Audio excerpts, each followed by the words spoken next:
Charles Bronson came into the world as Charles Dennis Bukinski on November 3, 1921, in Ehrenfeld, Pennsylvania.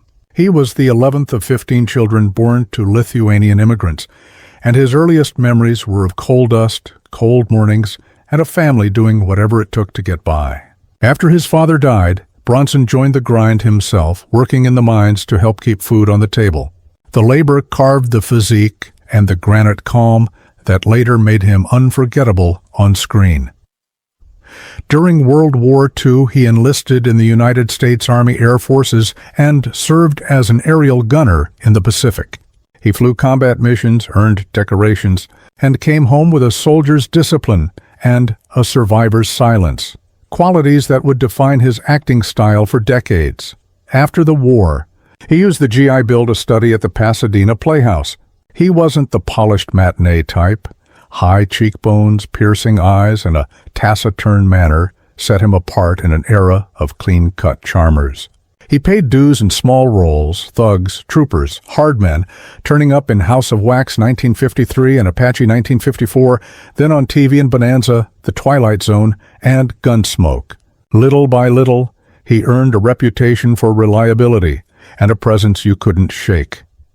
His momentum changed with sturdy turns in action and war pictures, especially The Magnificent Seven, 1960 as Bernardo O'Reilly, and The Great Escape, 1963 as the claustrophobic Polish tunneler Danny the Tunnel King Walensky. Bronson brought warmth beneath the stoicism, letting audiences feel the man inside the mask. By the late 1960s and into the 1970s, he was an international phenomenon, massive in Europe and then fully ascendant at home. Sergio Leone's Once Upon a Time in the West, 1968, made him mythic, the harmonica-haunted gunslinger who could level a room with a stare. In the U.S., the Death Wish cycle, beginning in 1974, turned Paul Kersey into a cultural lightning rod, tapping the era's anxieties about street crime. Critics argued. Audiences lined up. Bronson kept showing up, pure flint and focus. He wasn't only vengeance. He shone in The Dirty Dozen, 1967, The Bare-Knuckle Hard Times, 1975, The Lean Mr. Majestic, 1974, in the coolly methodical The Mechanic, 1972. He didn't need speeches. He could move a scene with a jaw set half an inch tighter. Work slowed in the 1980s and 1990s as health issues crept in. He retired after Family of Cops 3 in 1999. Bronson's private life had 3 chapters. He married Harriet Tendler in 1949, when jobs were scarce and dreams were bigger than checks. They had 2 children and held together nearly 2 decades, separating in 1967 as his career took off. On October 5, 1968, he wed Jill Ireland, formerly married to his Great Escape co-star David McCallum. Bronson and Ireland became one of Hollywood's most admired pairs, sharing the screen in The Mechanic, 1972, Breakout, 1975, and Love and Bullets, 1979. They raised a family, 1 daughter together and an adopted child, and stayed fiercely devoted until 1990, when Ireland died of breast cancer. Friends said Bronson never truly recovered. He married again in 1998 to Kim Weeks, often credited as Kim Weeks, a former Dove audio executive.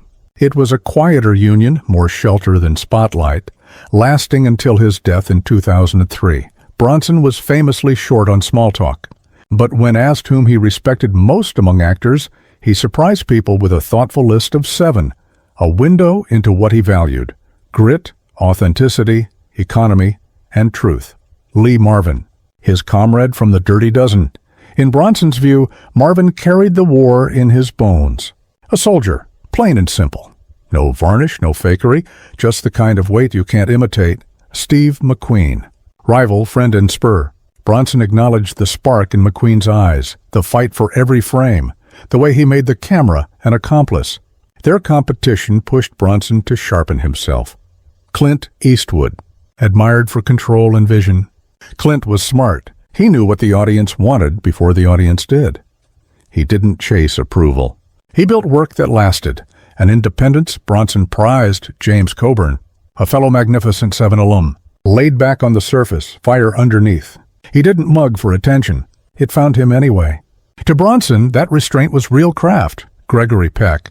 They rarely overlapped, but Bronson respected Peck's dignity, moral weight on and off screen.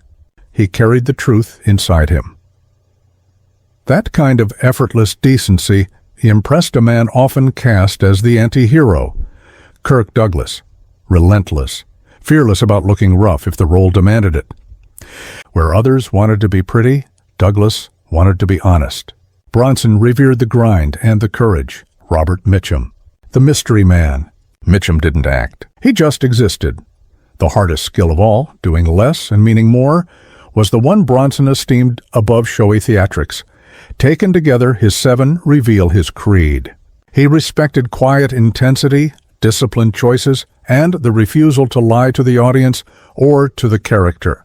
No tricks, no vanity, just truth. Charles Bronson died on August 30th, 2003 at 81 at Cedars-Sinai Medical Center in Los Angeles. Fans worldwide mourned the passing of a singular presence, and, with him, an era. Rumors long swirled about his health. Reports after his death frequently cited pneumonia and complications from Alzheimer's disease. But his official death certificate tells a different story.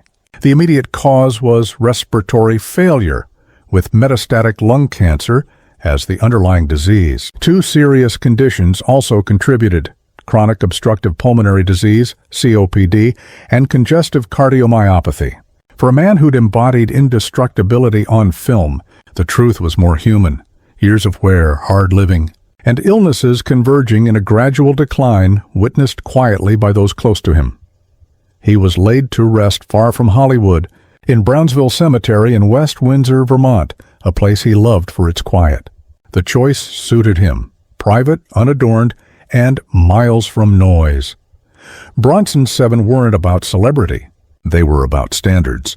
He admired men who did the hard things, who protected their mystery, honored the work, and let the audience lean in. In that mirror, you can see Bronson himself, the coal miner's son, who learned to say more by saying less, who carried discipline from a warplane to a movie set, and who trusted that a look, held a second longer, could tell you everything.